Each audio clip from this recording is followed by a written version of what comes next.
Ashok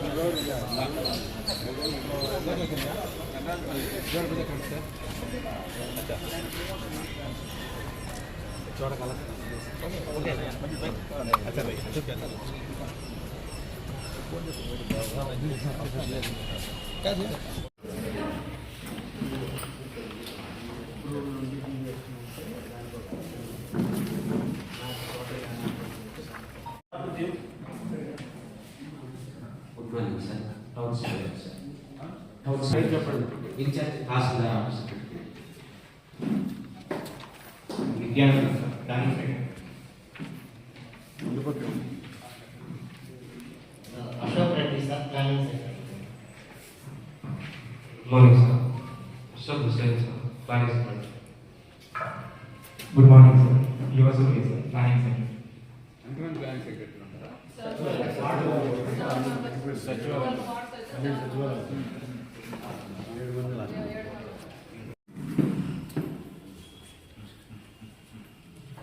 అందరికీ నమస్కారం. ఈరోజు టీకేఎంయూకే చైర్మన్ గారి ఆధ్వర్యంలో ఈ సమావేశం నిర్వహించడం జరిగింది.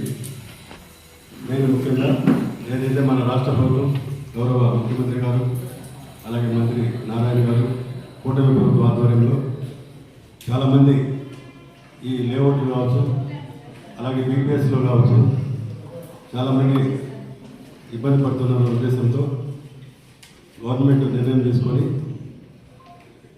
ఎల్ఆర్ఎస్ కింద ఒక అనాథరైడ్ లేఅవుట్లో ఏదైతే అనాథరైడ్ లేఅవుట్లు ఉన్నాయో వాటన్నింటినీ గుర్తించడం జరిగింది. వచ్చిన వెంటనే గవర్నమెంట్ వచ్చిన వెంటనే దాదాపు 36 లేఅవుట్లు ఇక్కడ అనాథరైడ్లో గుర్తించి పేపర్ ద్వారా నోటిఫికేషన్ కూడా ఇవ్వడం జరిగింది సార్. గవర్నమెంట్ కూడా పంపించడం జరిగింది.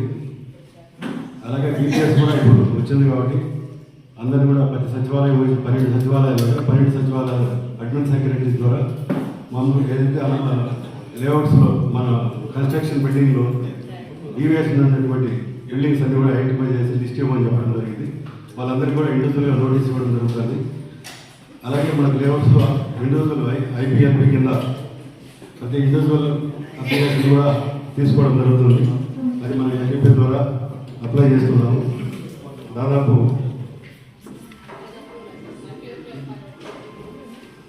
మొత్తం 36 లేఅవుట్లలో ఐపీఎల్పీ కింద 21 మిగతా మనకు ఆల్రెడీ టేకప్ చేయడం 25 చేయడం జరిగింది సార్. అలాగే మన బీపీఎస్ కింద కూడా అప్లికేషన్లు అన్నీ కూడా సచివాలయం వైపు తీసుకోవడం జరుగుతుంది సార్. మొత్తం ఇప్పటికే ఒక 5 అప్లికేషన్లు వచ్చినాయి సార్. వాళ్ళందరూ కూడా ఇనిషియల్ అమౌంట్ కట్టించుకొని ఈ 120 డేస్ లోపల ప్లాన్ అప్రూవ్ చేసుకుంటే వాళ్ళకి అనాథరైడ్ పెనాల్టీ అనేది పోవడం జరుగుతుంది. దాదాపు మనకు 16,000 హౌస్ హోల్డ్స్ ఉండదు, 13,000 ప్రాపర్టీ ట్యాక్స్ అసెస్మెంట్స్ ఉన్నాయి సార్. గవర్నమెంట్ అండ్ ప్రైవేట్ కలుసుకుంటే ఈ 13,000 ప్రాపర్టీస్లో ప్రతి హౌస్ టు హౌస్ అనేది మన planning secretary admin secretary identify చేయడం జరుగుతుంది. ప్రతి ఒక్కరికి మ్యాక్సిమం వాళ్ళకు ఇంటిమేషన్ అందే విధంగా పాంప్లెట్స్ తమ ద్వారా ఇప్పుడు ఇచ్చినటువంటి పాంప్లెట్లు వాళ్ళందరూ కూడా ఇవ్వడం జరుగుతుంది. లేఅవుట్లో ఉన్నటువంటి అందుబాటులో ఉన్నటువంటి లేఅవుట్ ఏవైతే ఆల్రెడీ ఫ్లెక్సీలు కూడా వేయించినాం సార్. అక్కడ లేఅవుట్లో కూడా ఫ్లెక్సీలు వేయించడం జరిగింది గతంలోనే మనం ఐడెంటిఫై చేసినప్పుడు. అటువంటి ఏరియాలో ఎటువంటి కన్స్ట్రక్షన్ జరగకుండా స్టాప్ చేయడం జరిగింది.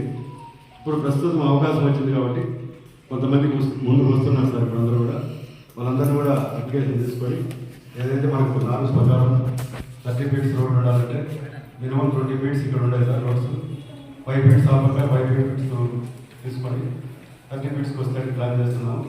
దాన్ని కూడా మన గౌరవ ఎమ్మెల్యే గారి ద్వారా ఆయన ఒక సలహా ఇవ్వడం జరిగింది సార్. 30 ఫీట్స్ ఉండేప్పుడే వాడు డ్రైన్ ఎడ్జెస్ కూడా 5 ఫీట్ రోడ్ ఫార్మేషన్ చేసి 30 ఫీట్స్ ఉండే విధంగా చూసిన తర్వాతనే ప్లాన్ అప్రూవల్ చేయమని చెప్పడం జరిగింది.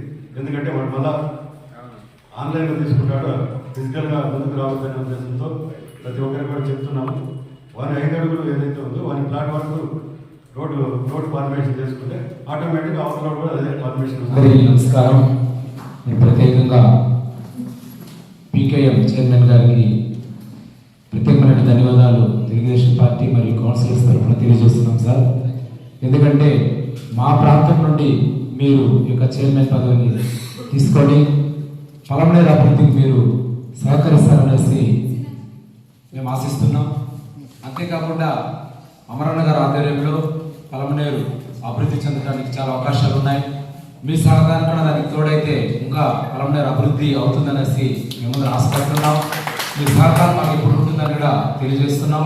అలాగే ఇప్పటిదాకా మీరు చెప్పినట్టు పలమనేరులో అక్రమ కట్టడాలు కానివ్వండి, లేఅవుట్లు కానివ్వండి, ఇవన్నీ కూడా క్రమబద్ధీకరించుకోవడానికి అవకాశం ఇచ్చినందుకు ప్రత్యేకంగా కూటమి ప్రభుత్వము, మన గౌరవ ముఖ్యమంత్రి చంద్రబాబు నాయుడు గారికి, అలాగే మున్సిపల్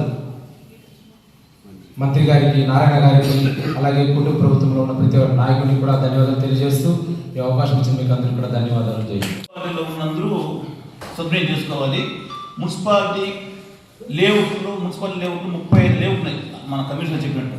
ఆ లేఅవుట్లన్నీ అప్రూవ్ చేసుకుంటే మనకు ఆ స్థలం కొన్న వారికి బ్యాంక్ లోన్లు ఈజీగా వస్తాయి. అప్రూవ్ లేని లేఅవుట్లో బ్యాంక్ లోన్స్ కానీ ఇంకోటి చాలా కష్టమవుతాయి. కాబట్టి ప్రతి ఒక్క మున్సిపాలిటీలో ఉన్న పురప్రజలందరూ ఇటువంటి అవకాశం సద్వినియోగం చేసుకోవాలి. మా చైర్మన్ గారికి ఒక విన్నపం, గడ్డూరు కాలనీ, అది గంటూరు కాలనీ చాలా పెద్దగా పలమనేరు టౌన్ ఎత్తుంటో అంత గడ్డూరు కాలనీ మన గంటూరు కాలనీ ఉంది. కాబట్టి మా అమరన్న గారి గౌరవనీయులు, మా శాసనసభ్యులు అమరన్న గారి ఆదేశాల మేరకు అక్కడ డెవలప్ చేసేదాని కోసం మీరు ఎక్కువ మాకు నిధులించి పలమనేరు మున్సిపాలిటీ అభివృద్ధి చేసేదానికి తోడ్పడతారని కోరుకుంటాం. ఈ అవకాశం పెద్దలకి ధన్యవాదాలు. జై తెలుగుదేశం. మన పలమనేరు మున్సిపాలిటీ విచ్చేసిన పలమనేరు కుప్పం మదనపల్లి కూడా చైర్మన్ సురేష్ అన్న గారికి మరియు కుప్పం నాయకులకి, పలమనేరు మున్సిపాలిటీ తెలుగుదేశం నాయకులకి, బీజేపీ నాయకులకి మరియు జనసేన నాయకులకి, అదేవిధంగా కుప్పం గంగమ్మ గుడి చైర్మన్ గారు ఇక్కడికి వచ్చేసారు, వారందరికీ కూడా మా పలమనేరు మున్సిపాలిటీ తరఫున ధన్యవాదాలు తెలియజేసుకుంటున్నాము. సార్, ఒక చిన్న విజ్ఞప్తి చేస్తాను. పలమనేరులో మన ప్రీతం నాయకులు ఎమ్మెల్యే అమరన్న గారి ఆధ్వర్యంలో ఇదివరకే చెప్పినట్లు అన్నగారు పలమనేరుని ప్రగతిపరంలో నడిపించడానికి చాలా కృషి చేస్తా ఉన్నారు. అదేవిధంగా వారికి తోడుగా మీ సహకారంగా పలమనేరు బ్యూటిఫికేషన్లో భాగంగా పలమనేరులో శ్రీకృష్ణదేవరాయ వారి విగ్రహం ఉంది. అదేవిధంగా యోగి వేమారెడ్డి గారి విగ్రహం ఉంది. పలమనేరులో ఇంకా 3 పార్కులు ఉన్నాయి సార్. మన గుడ్డుబాయి పార్కు, మీరు వచ్చే దారిలోనే కనిపిస్తుంది గుడ్డుబాయి పార్కు, అది కానీ గుడ్డుబాయి దగ్గర ఉన్నది. కానీ మన బాపూజీ ఉద్యానవనం కానీ, బాపూజీ ఉద్యానవనం అయితే ఆల్మోస్ట్ డెవలప్ అయింది సార్. గుడ్డుబాయి ఇంతకుముందు డెవలప్ చేశాము, కానీ రోడ్డు వైండింగ్లో భాగంగా అది కొట్టేసి కొద్దిగా ప్రాబ్లంగా ఉంది.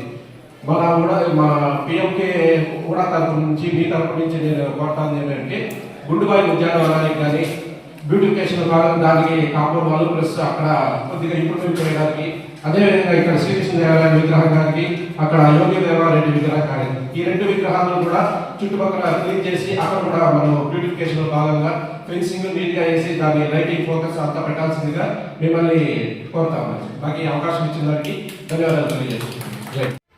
నారా చంద్రబాబు నాయుడు గారు ఏ పని చేసినా, ఏ ఒక్క చర్య తీసుకున్నా ప్రజలు, ప్రత్యేకించి మధ్యతరగతి కుటుంబాల వాళ్ళకి మేలు చేయాలని ఒక సంకల్పంతోనే ఏ నిర్ణయమైనా తీసుకుంటారు. ఒక పక్క వాళ్ళకి మంచి చేయాలని చెప్పి కోరుకుంటూనే ఇంకొక పక్క రాష్ట్రంలో ప్రతి మున్సిపాలిటీ కానీ, ప్రతి గ్రామం కానీ వెల్ ప్లాన్డ్ సిటీగా, వెల్ ప్లాన్డ్ టౌన్గా ఏర్పాటు అవ్వాలని, వెల్ ప్లాన్డ్ విలేజెస్గా ఉండాలనే ఉద్దేశంతో ఆయన ఏ చర్యలైనా కూడా చేస్తూ ఉంటారు, ఆ కార్యక్రమాలు చేస్తూ ఉంటారు. దాంతో భాగంగానే గతంలో మీరు చూస్తే ఎన్నో రకాలుగా ఆంధ్రప్రదేశ్ జన్మభూమి కార్యక్రమంలో ఆంధ్రప్రదేశ్లో ప్రతి గ్రామాన్ని బాగు చేయాలని, ఎవరికి రోడ్లు వాళ్ళే వేసుకోవాలని చెప్పి, ఊరిని నీట్గా పెట్టుకోవాలని చెప్పి స్వచ్ఛాంధ్ర కార్యక్రమంలో భాగంగా అనేకమైన ప్రతి 3rd సాటర్డే కూడా ఆయన ప్రతి ఊరికి వెళ్ళి ఎక్కడో ఒక చోట స్వచ్ఛాంధ్ర కార్యక్రమంలో పాల్గొనడం కూడా మీ అందరికీ తెలిసింది. అదేవిధంగా ప్రపంచంలోనే అమరావతిని ఒక అగ్రగామి, ఒక సిటీగా, క్యాపిటల్గా తీర్చిదిద్దాలనే ఉద్దేశంతో సుర్బానా జరాంగ్ అనే ఒక పేరు మోసిన సింగపూర్ కంపెనీ ద్వారా దాన్ని వెల్ ప్లాన్డ్ సిటీగా ప్లాన్ చేసి తదనుగుణంగా అమరావతిని వన్ ఆఫ్ ది బెస్ట్ సిటీస్గా తీర్చిదిద్దడానికి ఆయన ఏ విధంగా కృషి చేస్తున్నారో మీ అందరికీ తెలుసు. ఇప్పుడు ఆయనకు తోడుగా మన నారాయణ గారు మినిస్టర్, మున్సిపల్ కార్యక్రమాల మినిస్టర్, మన నారాయణ గారు కూడా ఆయన ఆలోచనలకు అనుగుణంగానే ఈరోజు మున్సిపల్ పరిధిలో ఏదైతే ఉందో వాటన్నిటిని కూడా డెవలప్ చేసుకుంటూ ఈరోజు ఆంధ్రప్రదేశ్ని నెక్స్ట్ లెవెల్కి తీసుకెళ్ళేదానికి వాళ్ళందరూ కృషి చేస్తాం. దాంతో భాగంగానే ఈరోజు మీరు చూస్తే గత ప్రభుత్వం ఎన్నో రకాలుగా ప్రయత్నం చేసినా కూడా ఈ బీపీఎస్ స్కీమ్ తీసుకురాలేకపోయింది.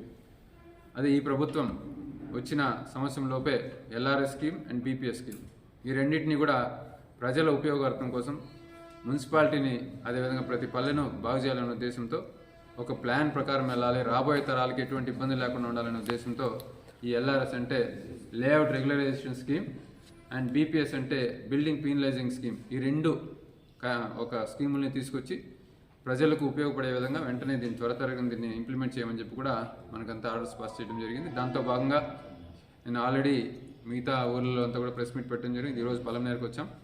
పలమనేరు అమర్నాథ్ రెడ్డి గారి ఆధ్వర్యంలో ఈరోజు ఆయన సహకారంతో ఈరోజు ఈ ప్రెస్ మీట్లో మీ అందరినీ అడ్రస్ చేస్తున్నాను. పలమనేరు నియోజకవర్గ ప్రజలందరినీ నేను మనస్ఫూర్తిగా కోరేది ఏంటంటే లేఅవుట్ వేసే వాళ్ళు రియల్టర్స్ కావచ్చు, అదేవిధంగా ఆ లేఅవుట్లో కొనుక్కునే సామాన్య మధ్యతరగతి మధ్యతరగతి వాళ్ళు కావచ్చు, ఎవరైనా కానీ మీరు ఒక లేఅవుట్ వేసేటప్పుడు కానీ కొనేటప్పుడు కానీ దాని ఒక పక్కా ప్లాన్ ప్రకారం ఒక లేఅవుట్ని అప్రూవల్ తీసుకొని మనం కానీ లేఅవుట్ వేస్తే దానికి మీకు అనేక రకాలైన లాభాలు ఉంటుంది. ఒక పక్క రియల్టర్స్ అన్నింటికి కూడా ఇది వాళ్ళకు ఒక క్రెడిబిలిటీ, ఒక లేఅవుట్ సేల్ అవ్వాలంటే ఆ రియల్టర్ మీద క్రెడిబిలిటీ అనేది ఒక నమ్మకం అనేది ఉంటేనే ఎవరైనా కొంటారు. మరి ఒక అప్రూవ్డ్ లేఅవుట్లో మనం సైట్లు కొంటే మనకు రాబోయే కాలంలో ఎటువంటి ఇబ్బందులు ఉండవు అనే ఉద్దేశంతో 10 రూపాయలు ఎక్కువైనా కూడా మన మధ్యతరగతి వాళ్ళు సామాన్య ప్రజలు కొనేదానికి ఉత్సాహం చూపిస్తూ ఉంటారు, ఇంట్రెస్ట్ చూపిస్తూ ఉంటారు. అందువల్ల రియల్టర్స్ నేను కోరేది ఏంటంటే మీరు రాబోయే కాలంలో వేసే లేఅవుట్లు అన్నింటినీ కూడా పక్కా ప్లాన్ ప్రకారం వేయండి. పొరపాటున మీరు ఆల్రెడీ లేఅవుట్లు వేసి అది అప్రూవల్ కాకుండా ఉంటే గవర్నమెంట్ ఇచ్చిన నామ్స్ ప్రకారం ఈ సంవత్సరం జూన్ 30 లోపు ఎవరన్నా లేఅవుట్లు వేసి కనీసం ఒక సైట్ అన్న దాంతో రిజిస్టర్ అయింటే వాళ్ళన్నింటినీ కూడా ఈ ఎల్ఆర్ఎస్ స్కీమ్ కింద మీరు రెగ్యులరైజ్ చేసుకునే దానికి మీకు ఇది ఒక సువర్ణ అవకాశం అని చెప్పి మీకు గుర్తు చేస్తూ, అలా రెగ్యులరైజ్ చేయటం వల్ల మీకు వచ్చే లాభాలు ఏంటంటే మామూలుగా అయితే మీకు 14% ట్యాక్స్ పడుతుంది. అంటే పబ్లిక్ యూటిలిటీకి మీరు ఇవ్వాల్సిన ల్యాండ్ 14% ట్యాక్స్ కట్టాల్సిన దాంతో కేవలం 7% కడితే మాత్రం అంటే 50% రిబేట్తో మీకు ప్రభుత్వం ఒక సువర్ణ అవకాశాన్ని ఇచ్చింది. కేవలం 7% మీరు ట్యాక్స్ కడితే మీకు రెగ్యులరైజ్ అయ్యేదానికి అవకాశం ఉంటుంది. వన్స్ మీరు రెగ్యులరైజ్ చేసేసుకుంటే మీ దగ్గర కొనేవాళ్ళు నెక్స్ట్ రెగ్యులరైజ్ చేసుకోవాల్సిన అవసరం ఉండదు. సో ఇది ఇప్పుడే కాకుండా రేపు పలమనేరు ఒక ఫాస్ట్గా డెవలప్ అవుతూ ఉండే ఒక టౌన్ అనమాట. రాబోయే కాలంలో పలమనేరు చాలా అద్భుతంగా డెవలప్ అయ్యేదానికి అన్ని రకాలుగా అవకాశాలు ఉంది. కాబట్టి ఈరోజు మనం 20 ఫీట్లు 15 ఫీట్లతో మనం సైట్లు వేయటం వల్ల లేఅవుట్లు వేయటం వల్ల రాబోయే తరాల వాళ్ళకి చాలా ఇబ్బందులు అవుతుంది. కాబట్టి నామ్స్ ప్రకారం మీరు కట్టగలిగితే రాబోయే తరాలన్నింటికి కూడా మీ పేరు చెప్పుకొని మీరు మిమ్మల్ని గొప్పగా చెప్పుకునే అవకాశం ఉంటుంది. కాబట్టి మీరు నామ్స్ని ఫాలో అని చెప్పి నామ్స్ని అతిక్రమించిన వాళ్ళు ఈ ఎల్ఆర్ఎస్ స్కీమ్ ద్వారా మీరు ఉపయోగించుకోవాలని చెప్పి కోరుకుంటూ, ఎల్ఆర్ఎస్ స్కీమ్ ద్వారా సామాన్య మధ్యతరగతి కుటుంబం వాళ్ళకి కూడా చాలా ఉపయోగాలు ఉంటుంది. అదేంటంటే ఒక లేఅవుట్లో సైట్లు కొనేవాళ్ళు గవర్నమెంట్ ఎంప్లాయీస్ కావచ్చు, సామాన్య చిన్న చిన్న బిజినెస్ చేసుకునే వాళ్ళు కావచ్చు, కష్టపడి వ్యవసాయం చేసుకునే వాళ్ళు కావచ్చు, వీళ్ళందరూ పైసా వాళ్ళు సంపాదించిన దాంతో వాళ్ళ ఒక సుఖాలను కూడా పక్కన పెట్టి పైసా కూడగట్టి ఉన్న డబ్బులతో లేఅవుట్లు వాళ్ళ పిల్లల కోసం కావచ్చు, ఇంకో దానికోసం చిన్న కుటుంబం ఇల్లు కట్టుకోవాలనో వాళ్ళు ఎన్నో ఆశలతో లేఅవుట్లో సైట్లు కొంటారు. కానీ కొనిన తర్వాత అప్రూవ్డ్ కానీ లేఅవుట్లో కొనటం వల్ల వాళ్ళకి రేపు బిల్డింగ్ ప్లాన్ అప్రూవల్కి కానీ లేదంటే లోన్కి వెళ్ళాలన్నా కూడా చాలా ఇబ్బందులు వస్తుంది. పోనీ దాన్ని అప్రూవల్ చేసుకుంటామంటే ట్యాక్స్ 15% ప్లస్ దానికి మళ్ళీ బిల్డింగ్ ట్యాక్స్ అని చెప్పి అప్లిఫ్ట్మెంట్ ఛార్జెస్ అని చెప్పి అది వేరే పడుతుంది. ఇట్లా వీళ్ళకి ఛార్జీల మీద ఛార్జీలు బెటర్మెంట్ ఛార్జెస్ అని పడుతుంది. కాబట్టి మీకు అంత ఇబ్బంది అవుతుంది. కాబట్టి దయచేసి సామాన్య మధ్యతరగతి కుటుంబం వాళ్ళు ఎక్కడైనా లేఅవుట్ని సైట్ కొనాలనుకుంటే ఖచ్చితంగా ఆ రియల్టర్ని ఇది అప్రూవ్డ్ లేఅవుటా కాదా అని చెప్పి మీరు ఎంక్వైరీ చేయాల్సిన అవసరం ఉంది. అప్రూవల్ కాకుండా ఉంటే మీరు డిమాండ్ చేసి మరి మాకు ఇది అప్రూవల్ అయితేనే తీసుకుంటామని చెప్పి మీరు డిమాండ్ చేసి అప్రూవల్ చేసుకుని దాని తర్వాత సైట్లు కొంటే రాబోయే కాలంలో మీకు మీ జోబులు చిల్లవకుండా ఉంటుందని చెప్పి ఈ సందర్భంగా సామాన్య మధ్యతరగతి కుటుంబం వాళ్ళందరినీ కోరుకుంటాను. ఎందుకంటే మీరు జీవితం అంతా కష్టపడి మీరు కూడగట్టిన కొద్దిగా డబ్బుతో మీరు ఒక మంచి భవిష్యత్తును మీరు నిర్మించుకోవాలి తప్ప రేపు కొనిన తర్వాత బాధపడి లాభం ఉండదు. కాబట్టి దయచేసి మీరు అందరూ డిమాండ్ చేయాలని చెప్పి కూడా మీ అందరినీ కోరుకుంటూ, ఈ స్కీమ్ ఈ వచ్చే సంవత్సరం 23వ తారీఖు వరకు మనకు అందుబాటులో ఉంటుంది. ఈ 23/1/2026 లోపు ఎవరైతే అన్అప్రూవ్డ్ లేఅవుట్స్ ఉందో వాళ్ళందరూ కూడా దీన్ని అప్రూవ్ చేసుకునే దానికి అవకాశాన్ని వినియోగించుకోవాలని చెప్పి సవినయంగా కోరుకుంటూ, ప్రజలందరూ కూడా కొనే ముందు మరొకసారి లేఅవుట్ అప్రూవ్డా కాదా అని చెప్పి మీరు ధృవీకరించుకొని దాంతో లేఅవుట్లు కొంటే మంచిదని చెప్పి కోరుకుంటూ, ఏముందిలే అని చెప్పి ఎవరైనా నెగ్లిజెన్స్తో మాకేం అవసరం లేదని చెప్పి ఎవరైనా రియల్టర్స్ కానీ ఇంకోరు కానీ ఆశిస్తే దానివల్ల చాలా అనర్థాలు, వాళ్ళకి నష్టాలు జరుగుతుందని చెప్పి ఈ సందర్భంగా తెలియజేసుకుంటూ, గవర్నమెంట్ అనాథరైజ్డ్ లేఅవుట్లో బోర్డులు పెట్టి ఇది అనాథరైజ్డ్ లేఅవుట్, దీన్ని రిజిస్ట్రేషన్స్ చేయమని చెప్పి సబ్ రిజిస్ట్రార్ ఆఫీస్లో దాన్ని బ్లాక్ చేసేదానికి కూడా గవర్నమెంట్కి ఫుల్ పవర్స్ ఉంటుంది.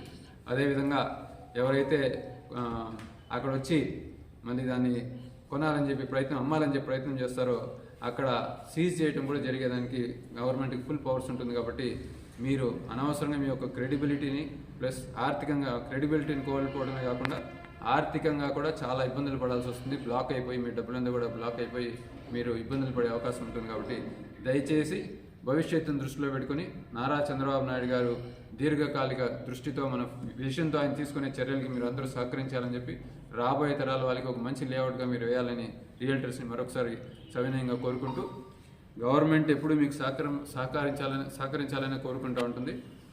మనకు మీకు మధ్యలో అవినాభావ సంబంధం, మంచి సంబంధాలు కొనసాగించాలంటే ఈ ఎల్ఆర్ఎస్ ద్వారా మీరు రెగ్యులరైజ్ చేసుకుంటే మంచిదని చెప్పి సవినయంగా కోరుకుంటూ, ఇంకా బీపీఎస్ స్కీమ్ కింద అయితే గతంలో ఎన్నో ప్రభుత్వాలు దీన్ని ఇంప్లిమెంట్ చేయాలని చెప్పి చూసినా వాళ్ళ వల్ల కుదరలేదు. కానీ ఈరోజు నారా చంద్రబాబు నాయుడు గారు స్కీమ్ తీసుకొచ్చారు.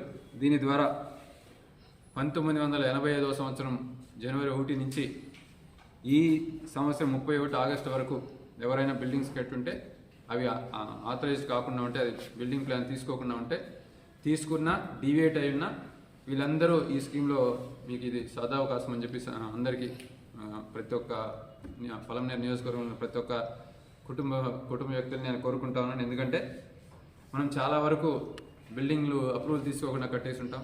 కొన్నిసార్లు అప్రూవల్ 3 ఫ్లోర్లు తీసుకొని ఉంటాం, 4th ఫ్లోర్ ఎక్స్ట్రా కట్టుంటాం. లేదు మనము ఇన్ని స్క్వేర్ మీటర్లకి మనం పర్మిషన్ తీసుకుంటాం, కొంచెం ఎక్స్ట్రా కట్టేసి ఉంటాం. వీటి ద్వారా ఏమవుతుందంటే మనం ఎవరు పట్టించుకోవట్లేదు అనుకుంటున్నాం. కానీ మున్సిపాలిటీ వాళ్ళు మనం ఎంత డీవియేట్ అయి ఉంటామో దానికి తగినట్టు మనకు ఆల్రెడీ మనకు పెనలైజింగ్ ఛార్జెస్ వేస్తూ ఉంటారు. అది ఎక్స్ట్రా 100% పెనలైజింగ్ ఛార్జెస్ డిపెండింగ్ అపాన్ మనం ఎంత డివైట్ అయ్యామనే దాన్ని బట్టి 100% దాకా కూడా మనం ట్యాక్సులు ప్రతి సంవత్సరం ఎక్కువ కడుతూ ఉంటాం. వాటన్నిటి నుంచి మీరు ఉపశమనం పొందాలన్నా, రేపు మీరు బిల్డింగ్ మీద ఏమైనా లోన్కి వెళ్ళాలన్నా, రేపు ఎప్పుడైనా ఎవరైనా అయితే అనాథరైజ్డ్ అని చెప్పి మీరు వచ్చి పగల కొట్టకుండా ఉండాలన్నా, లేదంటే కోల్దోయకుండా ఉండాలన్నా ఈ యొక్క అవకాశాన్ని బీపీఎస్ స్కీమ్ని మీరు వినియోగించుకొని మీరు కేవలం 10,000 రూపాయలు కట్టి మీరు ఎన్రోల్ చేసుకుంటే మీ డీవియేషన్ ఎంత అనే దాన్ని బట్టి సర్చార్జెస్ ఉంటుంది. దాన్ని మీరు కట్టగలిగితే మీకు చాలా వరకు కూడా రేపు రాబోయే లీగల్ ప్రాబ్లమ్స్ వల్ల కానీ, లేదంటే పడగొట్టేసే అవకాశాలు కానీ, ఇంకో దాని కానీ, లోన్ల కోసం కానీ మీకు అన్ని రకాలుగా కూడా ఇది ఉపయోగపడుతుంది. అట్ ద సేమ్ టైం ఇప్పుడు మీరు కడుతున్న ట్యాక్స్ గణనీయంగా తగ్గిపోయి మీరు ప్రతి సంవత్సరం కూడా మీ యొక్క ఆదాయాన్ని మిగిలించుకునేదానికి కూడా అవకాశం ఉంటుంది. కాబట్టి దయచేసి ఈ స్కీమ్ మార్చి 11, 2026 వరకు ఇది అప్లికేబుల్. కాబట్టి దయచేసి ఈ 3 నెలల్లో మీరు ఈ స్కీమ్ని వినియోగించుకోవాలని చెప్పి పొలంనేరు నియోజకవర్గ ప్రజలందరినీ మనస్ఫూర్తిగా కోరుకుంటూ, ఈ స్కీమ్ వల్ల మీకు చాలా ఉపయోగాలు ఉంటుంది. మీరు ఏదైనా ఈ స్కీమ్లో ట్యాక్స్ కడితే, అంటే పెనాల్టీ 1 టైం పెనాల్టీ కట్టేస్తే మీకు 5% రిబేట్ కూడా ఉంటుంది ఆ ఛార్జ్లో. ఆ టోటల్ ఛార్జ్లో ఇన్సెంటివ్స్ కింద 5% కూడా మీకు తగ్గించేదానికి అవకాశం ఉంటుంది. ఫర్ ఎగ్జాంపుల్ ఎవరన్నా మీరు అనాథరైజ్ లేఅవుట్లో సైట్లు కొంటే మళ్ళీ మీరు సెపరేట్గా 14% సర్చార్జ్తో పాటు బెటర్మెంట్ ఛార్జెస్ కూడా కట్టాల్సి 75 రూపీస్ పర్ స్క్వేర్ మీటర్ లెక్కన కట్టాల్సి వస్తుంది. కాబట్టి సామాన్య ప్రజలు అనాథరైజ్ లేఅవుట్లో సైట్లు కొనకుండా ఉంటేనే మీకు మంచిదని చెప్పి ఈ సందర్భంగా తెలియజేస్తూ, ఇంకా పొలంనేర్, మదనపల్లి, కుప్పం ఈ మున్సిపాలిటీస్కి, పొంగునూరు ఈ మున్సిపాలిటీస్కి ఆల్రెడీ మాస్టర్ ప్లాన్ అనేది గవర్నమెంట్, సెంట్రల్ గవర్నమెంట్ సహకారంతో మన స్టేట్ గవర్నమెంట్ ఆల్రెడీ మాస్టర్ ప్లాన్కి అన్ని రకాలు కూడా డెవలప్మెంట్ చేస్తుంది. Palamaner, Madanapalle already master plan ready అయిపోయింది. దానికి మనం full detail plan project report కోసం మనం టెండర్స్ కాల్ఫర్ చేయడం కూడా జరుగుతుంది. అదేవిధంగా వన్స్ మదనపల్లి అయిన తర్వాత పొలంనేర్, దాని తర్వాత పొంగునూరుని కూడా పిలవడం జరుగుతుంది. దాంతో భాగంగా పొలంనేరుకి సంబంధించి డెవలప్మెంట్ యాక్టివిటీస్ ఏదైతే మాస్టర్ ప్లాన్లో వస్తుందో వాటన్నిటిని కూడా గవర్నమెంట్ నారా చంద్రబాబు నాయుడు గారు, నారాయణ గారు, నారా లోకేష్ గారు, పవన్ కళ్యాణ్ గారు ఆధ్వర్యంలో చాలా చక్కగా డెవలప్ అయ్యేదానికి కూడా పొలంనేరుకి అన్ని రకాలుగా కూడా అవకాశాలు ఉంటుంది మన అమర్నాథ్ రెడ్డి గారి సహకారంతో. అదేవిధంగా ఇంతకుముందు మన కిరణ్ గారు చెప్తూ ఇక్కడ పార్క్స్, సర్కిల్స్ అండ్ లేక్స్ డెవలప్మెంట్కి పీకేఎం కూడా తరపున సహకారం అందించమని చెప్పి కోరారు. అదేవిధంగా ఇక్కడ నాయకులు నాగరాజు గారు, సుబ్రహ్మణ్యం గారు కూడా కోరారు. తప్పకుండా పీకేఎం కూడా తరపున ఆల్రెడీ మీకు ఒకసారి 70 లక్షలు, ఇంకోసారి 30 లక్షలు చొప్పున దాదాపు ₹1,00,00,000 దాకా పీకేఎం కూడా తరపున పొలంనేర్ టౌన్కి, మున్సిపాలిటీకి సంబంధించి డెవలప్మెంటల్ యాక్టివిటీస్కి పీకేఎం కూడా సహకారం అందించింది. రాబోయే కాలంలో ఇక్కడ ఉన్న చెరువుని బ్యూటిఫికేషన్లో కానీ, ఇంకా మిగతా లేక్స్ అండ్ సర్కిల్స్ బ్యూటిఫికేషన్లో కానీ, ఇంకో రకంగా కానీ అమర్నాథ్ రెడ్డి గారి సహకారంతో ఆయన కోరిక మేరకు ఏమేమి అభివృద్ధి చేయగలమో అవన్నీ తప్పకుండా చేస్తామని చెప్పి పీకేఎం కూడా తరపున మీ అందరికీ తెలియజేస్తూ, అదేవిధంగా ఈ యొక్క స్కీమ్స్ ఇంకా ఒక గొప్ప విషయం ఏంటంటే యాజ్ పర్ నామ్స్ ప్రకారం మనము ఇది మొత్తం కంప్యూటరైజ్డ్ అండ్ ఆన్లైన్కి సంబంధించింది కాబట్టి ఎక్కడ అవినీతికి ఆస్కారం ఉండదు. మీరు ఎంత డివైడ్ అయితే దానికి ఎంత ట్యాక్స్ అనేది ఆన్లైన్లో పక్కాగా ఉంటుంది. తగ్గించేది కానీ ఎక్కించేది కానీ, లేదంటే నాకు 10,000 ఇస్తే నేను తగ్గించేస్తాను నేను ఎవరైనా చెప్పినా, ఇంకోటి చెప్పినా కూడా మోసపోయి ఎవరు కానీ అట్లాంటి వాటికి పొందొద్దండి. ఇది పక్కాగా యాజ్ పర్ నామ్స్ ప్రకారం చేయాల్సిన ఒక స్కీమ్ కాబట్టి ఇక్కడ గూగుల్ మ్యాపింగ్ ద్వారా జరుగుతుంది కాబట్టి ఇక్కడ ఎవరు ఏది డీవియేట్ చేసేదానికి అవకాశం ఉండదు. అందువల్ల ఎవరైనా మిమ్మల్ని లంచం అడిగినా, ఇంకో విధంగా నేను అట్లా చేస్తాను మీకు లబ్ధి చేస్తానని చెప్పి ఎవరైనా మిమ్మల్ని చెప్పినా కూడా నమ్మాల్సిన అవసరం లేదు. మీరు యాజ్ పర్ గవర్నమెంట్ నామ్స్ ప్రకారం ఎంత చలాన్ కట్టాలో అంత కడితే చాలని చెప్పి సవినయంగా మీ అందరికీ తెలియజేసుకుంటూ, మీకు ఇంకేమైనా ఈ స్కీమ్కి సంబంధించి ఏమైనా ఫర్ ఎగ్జాంపుల్ ఇట్లా ఆల్రెడీ ఇంత సేల్ అయిపోయింది, ఇంకేమైనా డౌట్స్ ఇప్పుడు ఏం చేయాలని మీకు ఏమైనా అనుమానాలు ఉంటే మా ఆఫీస్ తరఫున మధు గారు అందుబాటులో ఉంటారు. ఆయన ఫోన్ నెంబర్ కూడా మీరు తీసుకోవచ్చు. ఎప్పుడు మీకు ఏం డౌట్లు ఉన్నా కూడా ఫోన్ చేస్తే మీ డౌట్లని, మీ యొక్క అనుమానాలను కూడా నివృత్తి చేసేదానికి పీకేఎం కూడా ఇప్పుడు ఎల్లప్పుడూ ముందుంటుందని చెప్పి తెలియజేసుకుంటూ, రాబోయే కాలంలో మరొకసారి తెలియజేస్తున్నాను, Palamaner will be one of the best municipalities in this entire country. So పొలంనేర్కి అన్ని రకాలుగా కూడా ఈ చెన్నైకి బెంగళూరుకి మధ్యలో కనెక్టింగ్ రోడ్లో మధ్యలో ఉన్న ఒక మంచి ప్రదేశం కాబట్టి దీనికి అన్ని రకాలుగా కూడా డెవలప్ అయ్యేదానికి అవకాశం ఉంటుంది. ఎకనామిక్ కారిడార్ కూడా రాబోయే కాలంలో ఈ ప్రాంతంలో ఏర్పాటయ్యే అవకాశాలు ఉంది కాబట్టి పొలంనేర్ని ఇప్పటి నుంచే కూడా ఒక వెల్ ప్లాన్డ్ టౌన్గా మనం తీర్చిదిద్దేదానికి మన మున్సిపల్ కమిషనర్ గారు అమర్నాథ్ రెడ్డి గారి ఆధ్వర్యంలో మనం అందరం కూడా ముందుకెళ్లాలని చెప్పి సవినయంగా మీ అందరినీ కోరుకుంటూ, మా నాన్నగారి సొంత మాది వీకోట మండలం, మాది మా నాన్నగారి సొంత నియోజకవర్గం ఇది. నేనంటే కుప్పంలో సెటిల్ అయిపోయాను కానీ మా నాన్నగారు పుట్టింది, పెరిగింది, చదివిందంతా కూడా వీకోట మండలమే. అంటే పొలంనేరు మా సొంత నియోజకవర్గం లాంటిది. పొలంనేరు ఒక డెవలప్మెంట్లో ఖచ్చితంగా మా వంతు సహకారం 100% చేస్తామని చెప్పి నారా చంద్రబాబు నాయుడు గారు అందుకోసమే నన్ను పీకేఎం కూడా చైర్మన్గా కూడా నియమించారని చెప్పి సవినయంగా తెలియజేసుకుంటూ, ఈ సమావేశానికి నాకు అవకాశం ఇచ్చిన ఇక్కడున్న సీనియర్ నాయకులందరికీ పేరు పేరున మనస్ఫూర్తిగా అభినందనలు, కృతజ్ఞతలు తెలియజేసుకుంటూ కమిషనర్ గారికి కృతజ్ఞతలు తెలియజేసుకున్నాను. Thank you.